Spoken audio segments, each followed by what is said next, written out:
Hello students, आज की class में हम करने वाले हैं ग्राफिकल रिप्रेजेंटेशन ऑफ डेटा।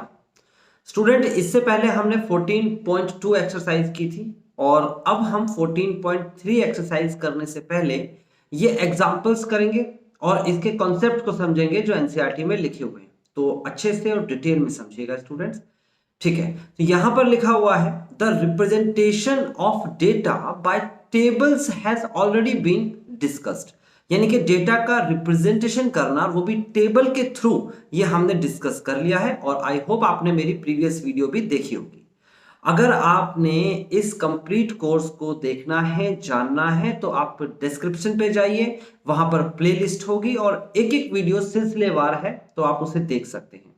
यहां पर लिखा है now let us turn our attention to another representation of data. यानी कि टेबल के थ्रू तो हम डेटा को रिप्रेजेंट करते हैं, लेकिन आज जो हमारा अटेंशन होगा वो एक अदर यानी कि एक दूसरे रिप्रेजेंटेशन पे होगा, जिसे हम कहते हैं ग्राफिकली रिप्रेजेंटेशन। क्या बोलते हैं स्टूडेंट्स? ग्राफिकली रिप्रेजेंटेशन या ग्राफिकल रिप्रेजेंटेशन। ओके, कहते हैं इट इज वेल सेड, ये अच्छे से ये कहा गया है, अच्छे से कहा गया है, one picture is better than a hundred of thousands of words. यानी कि ये बात आपने जरूर सुनी होगी कि एक पिक्चर जो है वो हजारों वर्ड्स को एक्सप्रेस कर सकती है। हजारों वर्ड्स लिखने की जगह एक पिक्चर आप दिखा दें बस। ठीक है, usually comparisons among the individual items are best shown by means of graph. तो यहां पर क्या दे रखा है? कंपैरिजन को अगर हम शो करेंगे तो ग्राफ जो है वो सबसे बेस्ट तरीका होता है। The representation then becomes easier to understand, और जो रिप्रेजेंटेशन होता है वो आसानी से समझा जा सकता है देन द एक्चुअल डेटा। ये जो एक्चुअल डेटा है उसके कंपैरिजन में। We shall study the following graphs representation in this section। तो इस सेक्शन में हम कौन कौन से ग्राफ पढ़ने वाले हैं स्टूडेंट्स? देखिए, सबसे पहला बार ग्राफ पढ़ने वाले हैं, फिर हिस्टोग्राम पढ़ने वाले हैं। हिस्टोग्राम में भी दो पार्ट दे रखे हैं, एक दे रखा है यूनिफॉर्म विड्थ और एक दे रखा है वेराइंग विड्थ। यानी कि एक तो फिक्स जितनी विड्थ है उतनी होगी और एक वेराइंग मतलब अलग अलग विड्थ की होगी। ठीक है, उसके बाद आपको कहता है फ्रीक्वेंसी पॉलीगन। तो आप यहां पर तीन टाइप के ग्राफ को स्टडी करने वाले हो बस। तो पहला टाइप का ग्राफ यहां पर आपके सामने है बार ग्राफ। बार ग्राफ क्या होता है इसको समझते हैं। लिखा है इन अर्लियर क्लासेस, यानी पिछली क्लासेस में, you have already studied that constructed bar graphs. तो आपने पहले ही कंस्ट्रक्टेड बार ग्राफ्स पढ़ा होगा। Here we shall discuss them through a more formal approach. तो उसी का हम मोर फॉर्मल यानी कि एक फॉर्मल अप्रोच को हम स्टडी करेंगे। कहते हैं recall that a bar graph is a pictorial representation. इसे हम बार ग्राफ का मतलब पिक्चर से रिप्रेजेंट करते हैं of the data in which usually bar of the uniform width are drawn. तो इसमें क्या चीज की जरूरत होती है? हम एक यूनिफॉर्म विड्थ को लेते हैं, है ना, एक फिक्स विड्थ को। Equal spacing between them on the axis, x axis पर हम उस विड्थ को लेते हैं, और depicting the variable, the values of the variable are shown on other axis. और जो दूसरे एक्सिस पर शो करते हैं वो वैल्यूज होती है, उसे वाई एक्सिस कहते हैं। And the height of the bars depends on the values of the variable. तो उसकी हाइट डिपेंड करती है वेरिएबल्स पर। ये इन्होंने यहां पर लिख के दिया है, मैंने पढ़ दिया। इसकी इतनी ज्यादा खास जरूरत नहीं है क्योंकि डायरेक्टली आपको समझ में आएगा फिफ्थ एग्जांपल से। देखो, दो टाइप के बार डायग्राम के क्वेश्चंस होंगे। एक आपको डायग्राम दे रखा होगा और कुछ क्वेश्चन पूछेगा, उसका जवाब देना है। दूसरे केस में आपको एक टेबल देगा। देखो, ये दूसरा एग्जांपल है, ये आपको टेबल देगा इस टाइप से और आपको बार डायग्राम बनाना है और फिर उसके आंसर्स देने हैं ये। ठीक है ना? तो दो टाइप के सीधे सीधे क्वेश्चंस को हम स्टडी करने वाले हैं। तो पहला टाइप का क्वेश्चन आपके सामने है और मोस्ट प्रोबेबली क्वेश्चन में, पेपर में ऐसा ही क्वेश्चन आता है जिसमें डायग्राम दे रखा होता है और उसके बाद क्वेश्चंस पूछे जाते हैं। क्वेश्चन में क्या कहता है? In a particular section of 9th class, in 9th class के एक पार्टिकुलर सेक्शन में 40 स्टूडेंट है और asked about the month of their birth. जो कि उनके मंथ को पूछा, यानी कि उनके बर्थ के मंथ को, यानी 40 बच्चों से पूछा कि आप कौन से महीने में पैदा हुए हैं। पहले से पूछा फिर लिख लिया, दूसरे से पूछा फिर लिख लिया, तीसरे से पूछा फिर लिख लिया, इस तरीके से हमने लिख लिए। कहता है and the following graph was prepared for the data so obtain. तो उससे एक फॉलोइंग ये नीचे दिया हुआ ग्राफ बनाया। तो देखो, यहां पर आपको दो एक्सिस मिलेंगे। पहले आपको ओरिजिन मिलेगा, ये ओरिजिन से आपको एक मिलेगी horizontal line. This line is called horizontal line. ये लाइन जो दे रखी है आपको, ये लाइन हॉरिजेंटल लाइन भी कहलाती है और एक्स एक्सिस भी बोला जा सकता है। और वर्टिकल लाइन आपके सामने है, ये वाई एक्सिस भी बोल सकते हो, वर्टिकल लाइन भी बोल सकते हो, ठीक है। तो यहाँ पर हॉरिजेंटल लाइन में आपको मंथ्स ऑफ बर्थ दे रखे हैं और वर्टिकल लाइन में आपको नंबर ऑफ स्टूडेंट्स दे रखे हैं। यहाँ पर हमने एक एक स्टूडेंट से पूछ लिया, उन 40 स्टूडेंट से पूछने के बाद हमने क्या रिजल्ट दिया। देखो जनवरी महीने में 3 ऐसे स्टूडेंट हैं जो जिनका बर्थ हुआ है जनवरी में। फरवरी में 4 ऐसे स्टूडेंट्स हैं जिनका बर्थ हुआ है। ऐसे ही मार्च के अंदर 2 ऐसे स्टूडेंट हैं जिनका बर्थ हुआ है। इस तरीके से सबके बर्थ दे रखे हैं। मैं लिख देता हूं आपके याद के लिए। देखो यहाँ पर 3 है, यहाँ पर 4 है, यहाँ पर 2 है, इधर भी 2 है और यहाँ दे रखा है 5। मई में 5 है और जून के अंदर 1 है और जुलाई के अंदर आपके सामने 2 है और अगस्त में सबसे ज्यादा है 6 और सितंबर में है आपके सामने 3 और अक्टूबर और नवंबर और दिसंबर में दे रखे हैं आपको 4 4 4।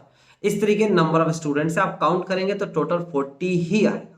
क्वेश्चन में क्या पूछा गया, कहता है observe the bar graph given above and answer the following questions. तो इसको ऑब्जर्व तो हमने कर लिया, आंसर देते हैं।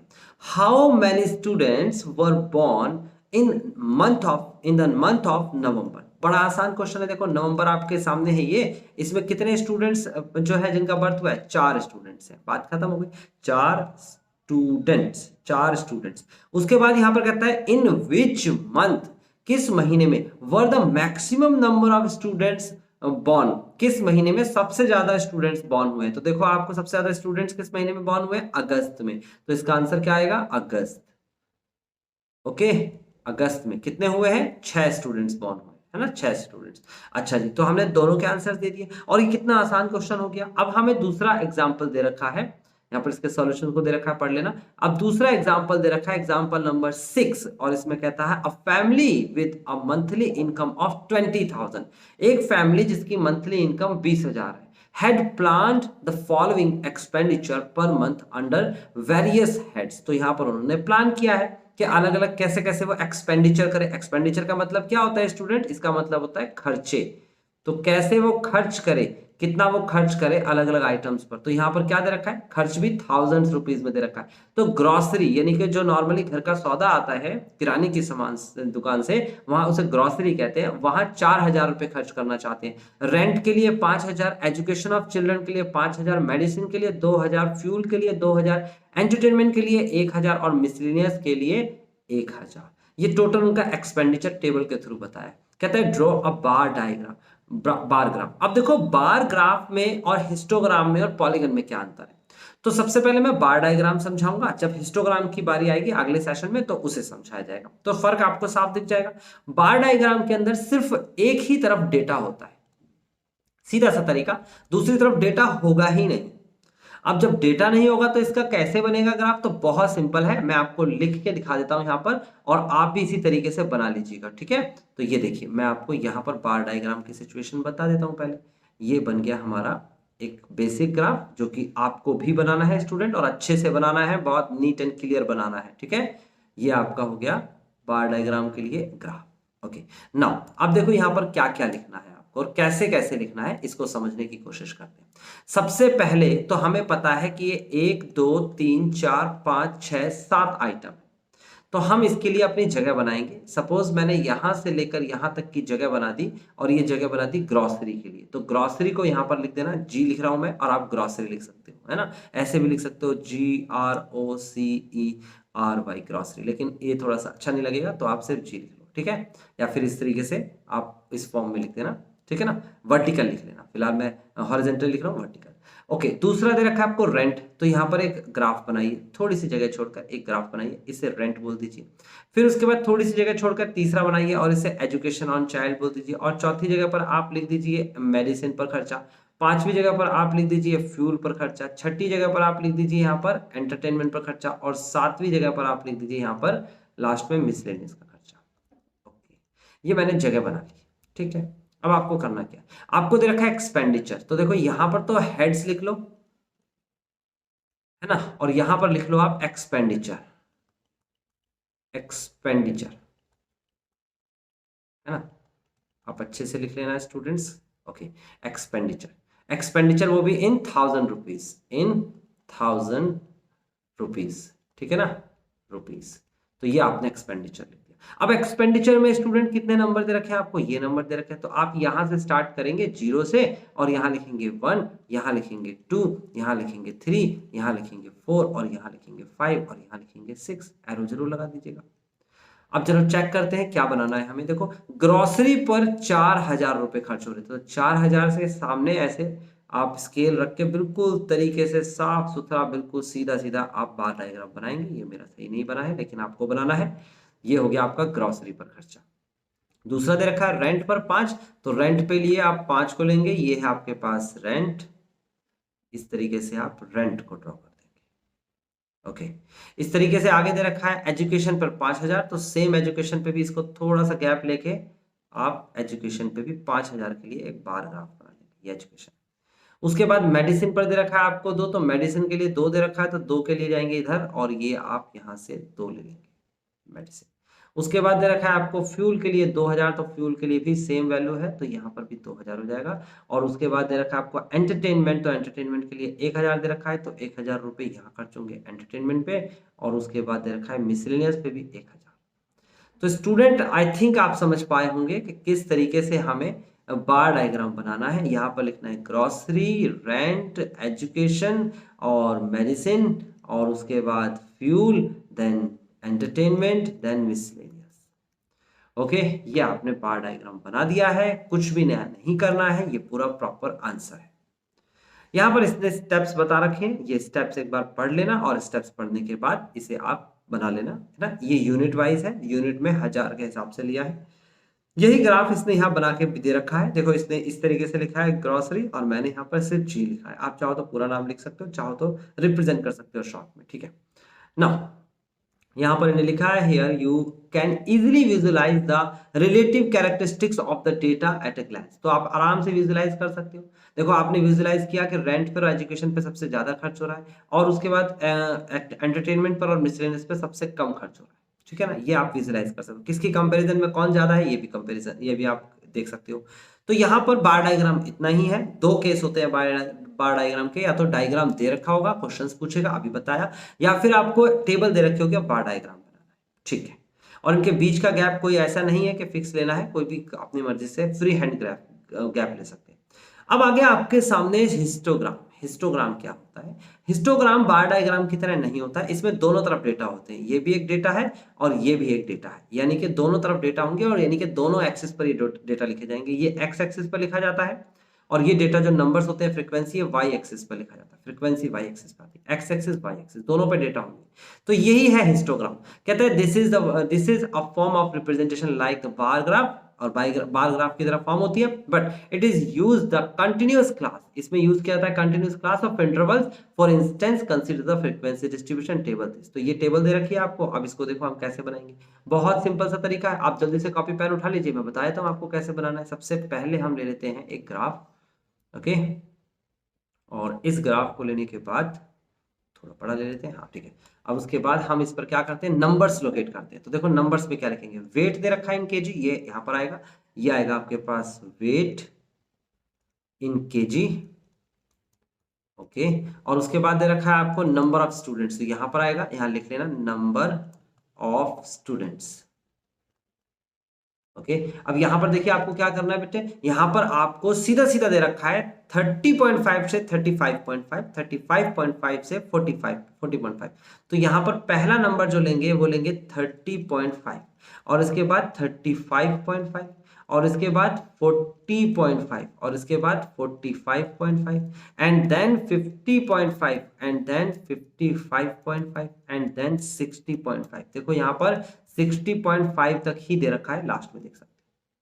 अब देखो स्टूडेंट गौर से कि आपको हर जगह गैप इक्वल दिख रहा है। देखो यहां पर गैप इक्वल है, 5 का गैप है, फिर 5 का गैप है, फिर 5 का गैप है, हर जगह गैप इक्वल है, लेकिन पहला गैप इक्वल नहीं है। पहला गैप इक्वल नहीं है तो क्या करेंगे, इक्वल नहीं है तो हम इसको जिगजैग लाइन से इसे कट कर देंगे, ऐसे करके जिगजैग लाइन दिखा देंगे। जिगजैग लाइन दिखाने का मतलब क्या, ये जिगजैग लाइन जो होती है इसका मतलब होता है कि बीच में से ग्राफ काटा गया है, ओके। 0 से लेकर 30.5 का जो गैप वाला ग्राफ था वो कट कर दिया, 0 इसलिए नजदीक आता हुआ दिख रहा है, ठीक है। ये याद रखना, जब भी गैप इक्वल ना हो, अनइक्वल हो तो ऐसे दिखाते हैं। ठीक है, पहला वाला गैप। उसके बाद आपको यहाँ पर मैक्सिमम वैल्यू 15 दे रखी है और 1 से शुरुआत करनी है, तो आप 2 2 का गैप ले लीजिए। ये लिखिए 2 4 6 8 10 12 14, तो ये आ जाएगा 2 4 6 8 10 12 और 14 है।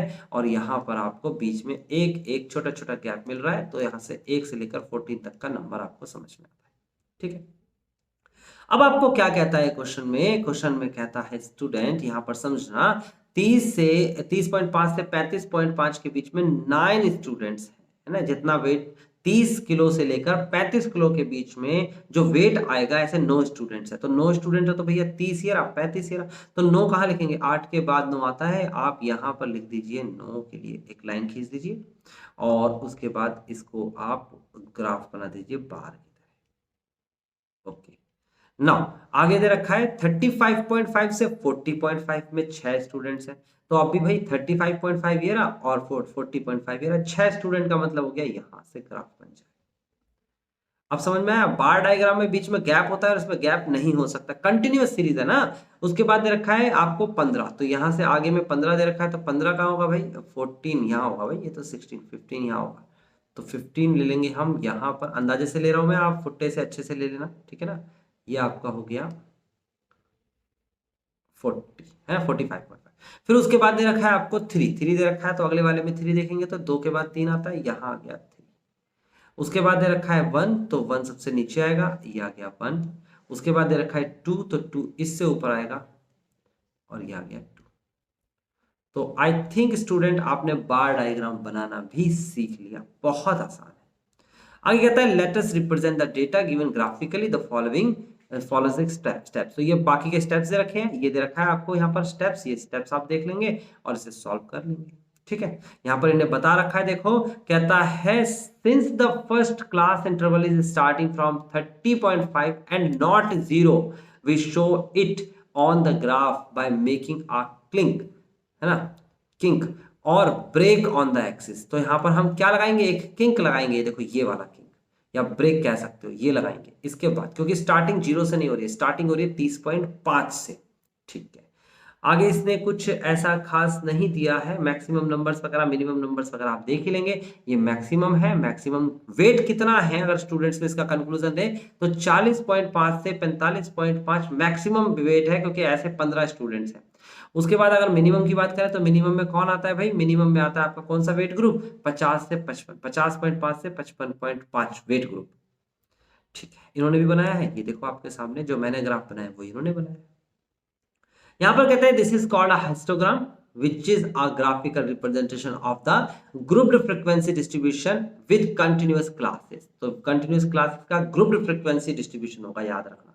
also unlike a bar diagram या bar graph, कहता है आपसे the width of the bar plays a significant role in the construction। तो ये जो आपको ये दे रखा है ना width, ये एक सिग्निफिकेंट रोल अदा करता है बार डायग्राम में, यानी कि इनके विड्थ जो है ये इक्वल है, ओके, और बार डायग्राम में नहीं है।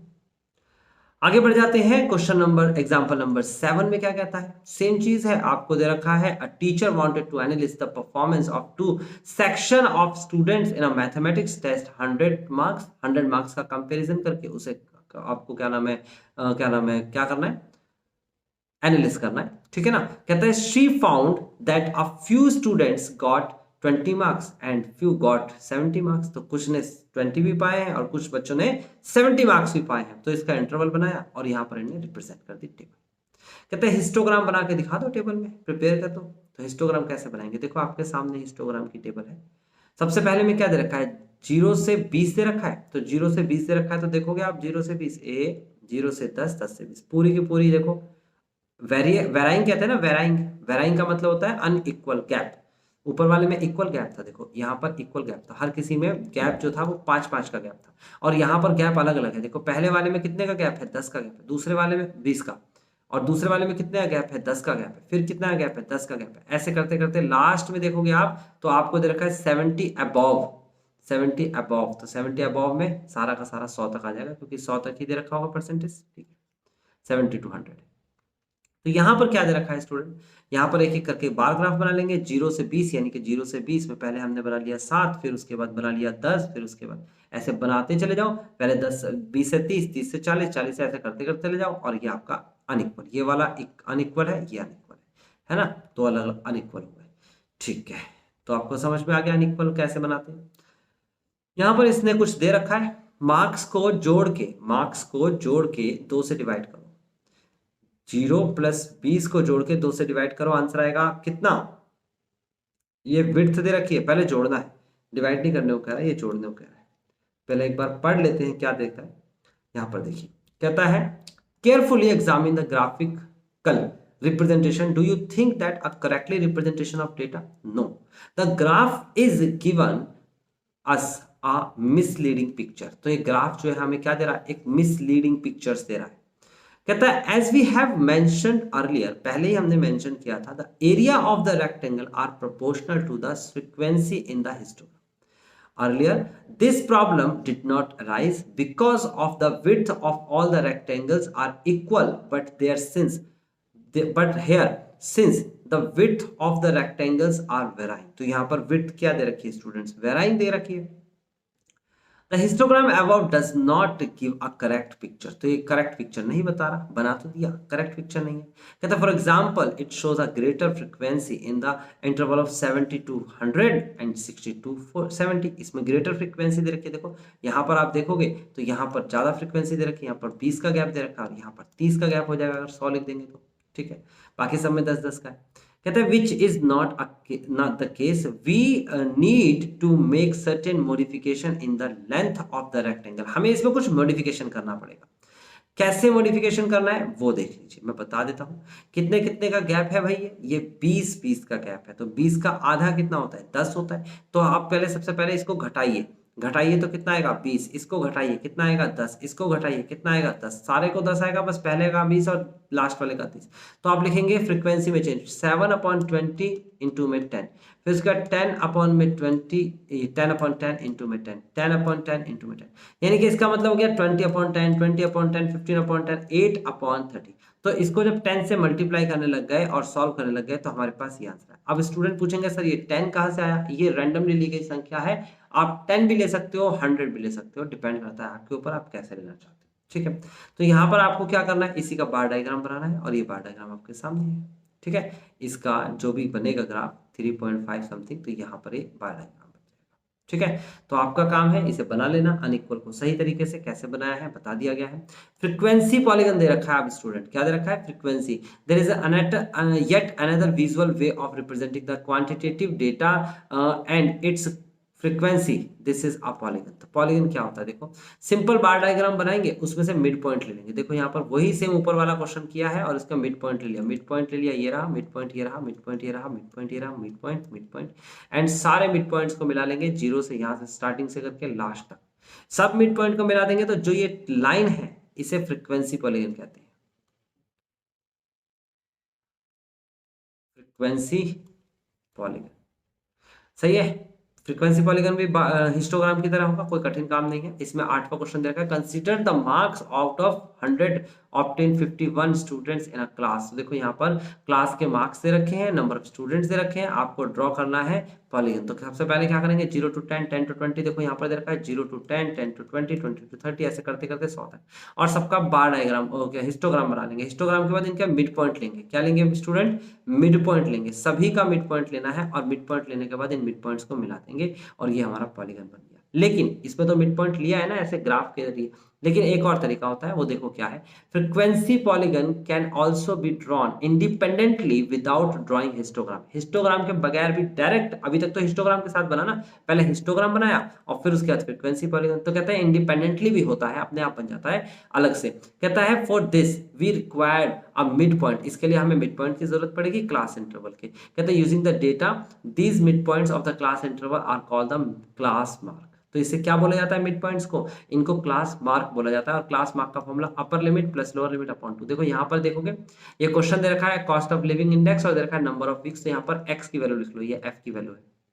एक्स की वैल्यू क्या होगी स्टूडेंट, इन दोनों को जोड़ के 2 से डिवाइड कर दो, तो 140 140 और प्लस 150 जोड़ के 2 से डिवाइड करेंगे तो आ जाएगा 290 बटे में 2। 290 बटे में 2 कितना होता है 145, तो यहाँ पर 145 आ जाएगा। इसी तरीके से इन दोनों को जोड़ के यानी कि 150 प्लस 160 बटे में 2 करो और जो आंसर आएगा यहाँ से निकालो। सबका आंसर निकालो, एक्स की वैल्यू आ जाएगी, एक्स की वैल्यू आ जाएगी, एफ की वैल्यू आ जाएगी, एफ को वाई भी लिख सकते हो, तो डायरेक्टली आंसर आ जाएगा। ये आपके सामने एक्स है, ये आपके सामने वाई है, तो देखो एक्स की वैल्यू 45, वाई की वैल्यू 5, तो यहाँ पर बन गया एक्स की वैल्यू 45 और वाई की वैल्यू 5, ठीक है ना, 6 से पहले 5। इसी तरीके से अलग दे रखा है आपको क्या, ये दे रखा है 55 पे 10, तो यहाँ दे रखा है एक्स की वैल्यू 55, वाई की वैल्यू 10। सही ना, सारे पॉइंट्स ऐसे लोकेट हो जाएंगे, ये पॉइंट सारे लोकेट हो गए और उसके बाद बन जाएगा हमारा क्या, ग्राफ। इसे पॉलीगन कहते हैं। कॉस्ट ऑफ लिविंग इंडेक्स आपका हॉरिजॉन्टल में आएगा और नंबर ऑफ वीक्स जो दे रखे हैं वो वर्टिकल में आएगा, ठीक है, फ्रीक्वेंसी। अब हमारा ये क्वेश्चन फिनिश हो गया, यानी कि हमारे पास टोटल कितने एग्जांपल्स थे स्टूडेंट, हमारे पास टोटल एग्जांपल्स थे 9, तो 9 एग्जांपल्स तक हमने काम फिनिश कर दिया है। अब हम चलेंगे नेक्स्ट वीडियो के अंदर नेक्स्ट एक्सरसाइज के पास, एक्सरसाइज के एक एक क्वेश्चन डिटेल में करेंगे, आपको भी समझने होंगे। ओके स्टूडेंट्स, आज की क्लास यहीं फिनिश करते हैं, मिलते हैं नेक्स्ट क्लास।